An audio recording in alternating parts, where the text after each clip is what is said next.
सबसे पहले मैं जो हमारे 3 जवान जो कश्मीर में आपने देखा जो एक बहुत बड़ा हमारी पूरी कंट्री को नुकसान हुआ है, उसके लिए पूरी बलादरी क्योंकि हम सारे मिलके प्रार्थना करेंगे। उनके जो बच्चे हैं, उनकी बहनें हैं, उनको हौसला अफजाई करें। और दूसरा सबसे बड़ा हमारा जो आज हमने जो ये प्रेस कॉन्फ्रेंस रखी है, तो ये हमारी 5 मांगे हैं इसमें।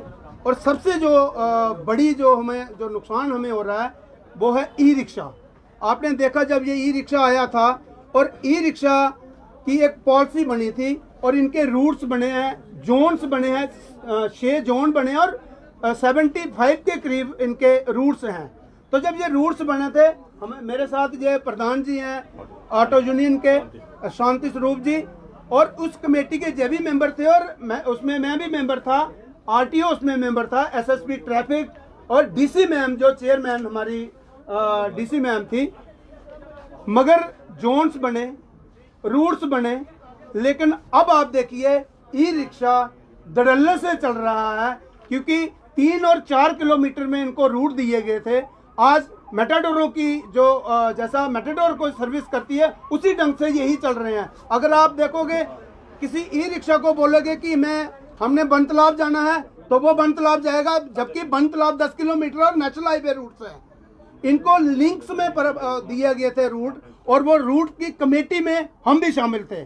मगर आज हमारे साथ वो जाती हो रही है और हमने सरकार को मिलकर सभी ने डिसीजन लिया है। 10 दिन का हम सरकार को टाइम देते हैं।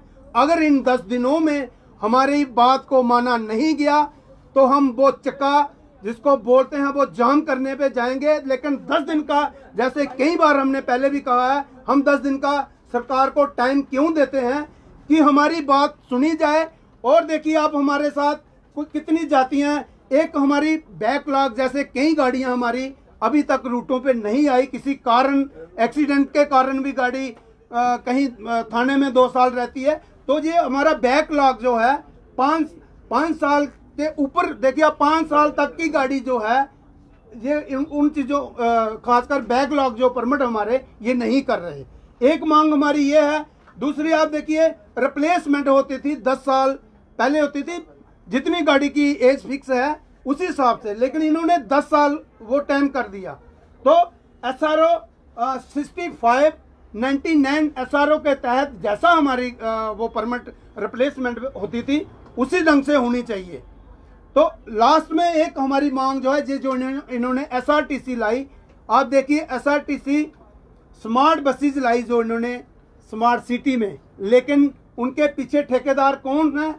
जैसा लोग कहते थे अडानी अवानी, तो इसमें रतन टाटा जी आ गए, वो टाटा की बसें चला रहे हैं जहां SRTC नहीं चला रही। क्योंकि मैं खासकर आपके माध्यम से आम जनता को भी बताना चाहूंगा कि वो पीछे जो बड़े बड़े लाले हैं, एक बंदा अगर पीछे बैठ के 100 बसें चलाएगा तो 100 फैमिली आप देखिए मालिक, 100 फैमिली ड्राइवर, 100 फैमिली कंडक्टर और हजारों की तादाद में जो लोग वो जो वर्किंग करते हैं, चाहे वो इलेक्ट्रिशियन है, चाहे वो मिस्त्री है। तो ये हमारी जो मांगे हैं ये आज हमने सब ने मिलके, ऑटो यूनियन, और सबसे ज़्यादा नुकसान मेटाडोर और ऑटो को हो रहा है, बसों को भी हो रहा है, ऐसा नहीं है। मैंने कल एक बहुत बड़ी मीटिंग हमने अखनूर सेक्टर में रखी थी और नेशनल हाईवे पे जो ई रिक्शा चल रहा है। तो मैं आप मीडिया के द्वारा, क्योंकि गवर्नर साहब ने बहुत सारे हमारे काम पहले भी किए हैं, LG साहब ने, तो मैं उनके कानों तक ये बात जरूर पहुंचाना चाहूँगा। और ये जो जोन्स बने हैं और इनके जो रूट्स बने हैं, ये सरकार को इम्प्लीमेंट इमीडिएटली करना चाहिए। अगर ये नहीं करती सरकार तो 10 दिन का हमने टाइम दिया है, क्योंकि अपने पेड़ पे कोई भी छुरी नहीं चलने देगा। हमारे हालात जो इस टाइम बन चुके हैं, आप देखिए गली गली, महल्ले महल्ले, रोडों पर आपको ई रिक्शा ही दिख रहा है। लेकिन अगर आपने ये जोन बनाए हैं, ये किस लिए बनाए हैं? इतनी एक्सरसाइज हमने की है।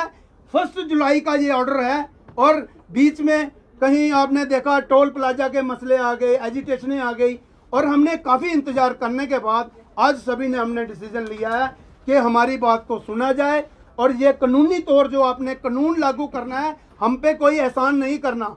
ई रिक्शा वाले हमारे भाई हैं, अपने रूट जो उनको दिए गए हैं वहाँ आप चलिए। धन्यवाद।